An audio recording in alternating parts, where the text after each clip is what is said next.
હવામાન વિભાગની આગાહી મુજબ રાજ્યમાં આખું સપ્તાહ હવામાનમાં કોઈ મોટો બદલાવ જોવા નહીં મળે।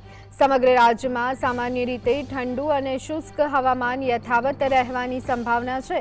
ગુજરાતનું સૌથી ઠંડુ સ્થળ નલિયા રહ્યું છે, જ્યાં લઘુત્તમ તાપમાન 11.6 ડિગ્રી સેલ્સિયસ નોંધાયું। રાજ્યના મુખ્ય શહેરોમાં પણ ઠંડીનો અનુભવ વધુ રહેશે। અમદાવાદમાં લઘુત્તમ તાપમાન 16 ડિગ્રી સેલ્સિયસ અને ગાંધીનગરમાં 15.5 ડિગ્રી સેલ્સિયસ નોંધાયું છે। દરિયાકાંઠાના વિસ્તારોમાં પવનની દિશા ઉત્તર પૂર્વથી ઉત્તર તરફની રહેશે। એકંદરે આ અઠવાડિયું રાજ્યના નાગરિકોને શિયાળાની મધ્યમ ઠંડીનો અહેસાસ કરાવશે। 24 से लेकर 30 नवंबर तक राज्यों में और हमारा गुजरात राज्यों में और यूनियन टेरिटरी दमन दीव दादरा नगर हवेली के लिए मौसम आमतौर पर शुष्क रहने का पूर्वानुमान दिया गया है और जो न्यूनतम तापमान है इसमें कोई बड़ा बदलाव नहीं रहेगा अगले 7 दिन तक।